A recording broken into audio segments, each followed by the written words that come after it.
A'udhu billahi minashaitani rajim. Bismillahirrahmanirrahim. Napenda kumshukuru Mwenyezi Mungu ala wa taala, mwingi wa rehema, amenipa wazima na afya, na mimi pia na imani popote pale ulipo wewe unayenitazama uko na afya. Kwa siku ya leo ningependa kuongelea kuhusu jicho la tatu.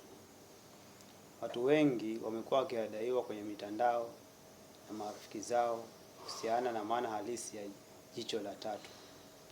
Jicho la tatu kwanza ni uwezo ama mamlaka ambayo mwanadamu huwa nayo, ambayo iko nje ya nguvu za kimwili. Mamlaka hiyo ukiwa nayo, mambo yako katika ulimwengu huu hukuendea sawasawa na mipango ya Mwenyezi Mungu, sawasawa na kile ambacho unakipanga. Yaani shortly, jicho la tatu ni ufunguo ambao kila mwanadamu aliumbiwa kabla hajashushwa na kuwa mwanadamu.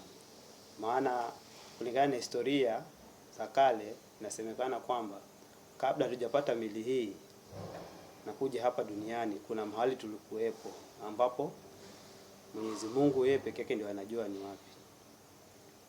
Hasa ili ndio Mwenyezi Mungu akupatie mwili ndio ukuje duniani, lazima huwa anakupa nguvu na mamlaka fulani ili ukija duniani kuna mambo ambayo unatakana utekeleze.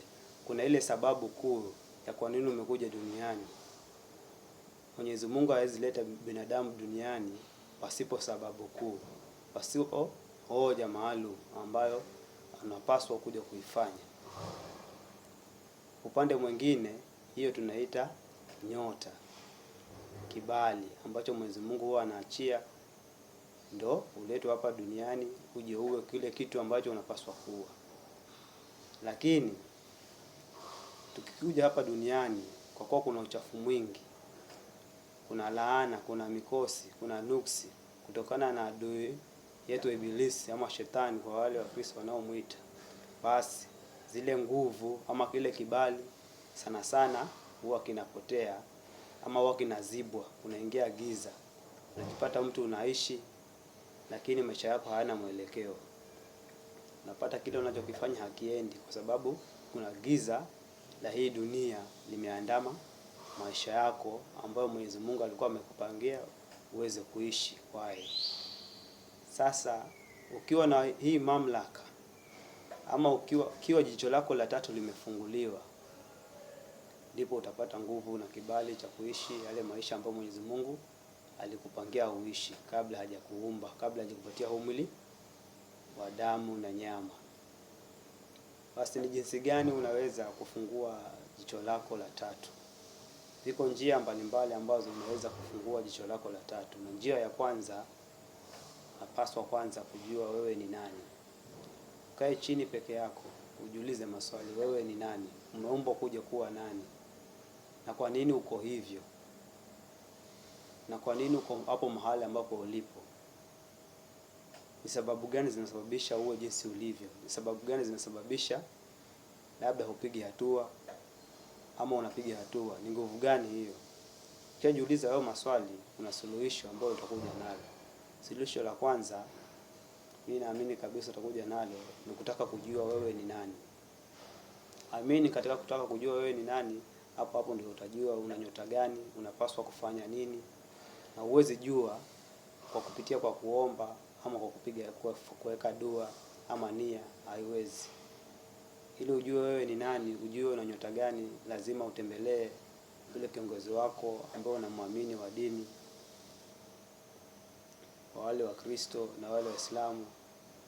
Ama pia unaweza vuka mipaka ukatembelea mtaalamu wa jadi na tiba asili ili akakufahamisha wewe ni nani, una nguvu gani, nyota yako ni gani, unapaswa kufanya nini.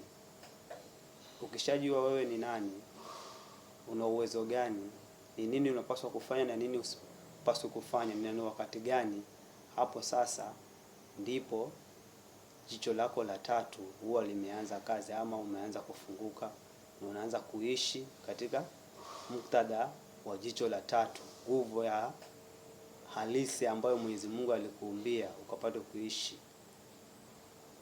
kwayo.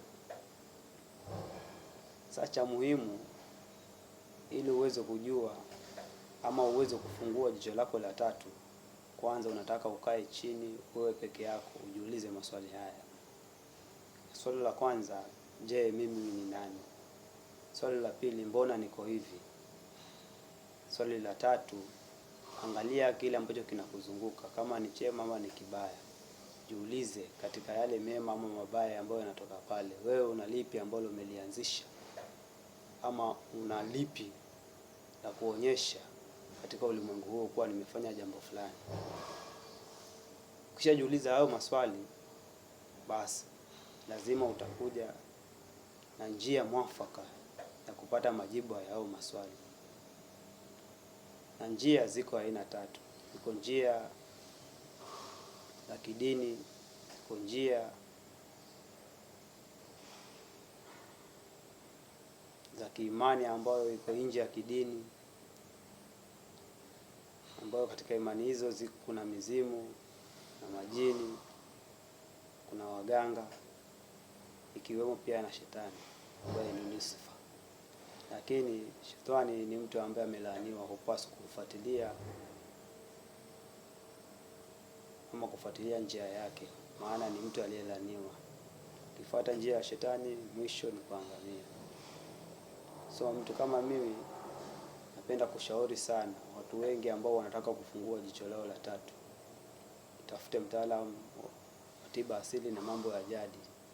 Anaweza kukusaidia kufungua akili yako ama jicho lako la tatu, na ukaishi katika ule mwongozo, katika zile baraka, katika ile neema ambayo Mwenyezi Mungu alishakuwekea hapa duniani. Kwa sababu hakuna pahali ambapo Mwenyezi Mungu aliandika kwamba ameumba mwanadamu aje kuteseka hapa duniani. So ina maana kila mtu ameumbwa aje kufanikiwa. Na sio kwamba Mungu hajakupatia kibali, alishakupatia kabla hajakupa mwili, damu na nyama. Isipokuwa ukiwa katika dunia hii, mambo mengi maovu hutendeka ambayo huzuia hicho kibali ama huo uwezo. Unajikuta umeingia katika tabia ambazo sizo, unajikuta unang'ang'ana lakini haufanikiwi kwa sababu lile giza la duniani limeingia ndani ya mwili wako na linapaswa kutolewa ili ile nguvu ya jicho la tatu na uwezo kamili ukaweze kufanya kazi. Kwa leo nitaishia hapo, lakini nina mipango ya kuandaa somo zaidi kuhusiana na jicho la tatu. Naomba kama unapenda somo hili likaweze kuendelea, like video hii tena comment. Nikipata comment 44 ama 444, basi nitaendelea na somo hili. Maana hiyo namba ama hiyo code ndio nguvu ninayotumia mimi.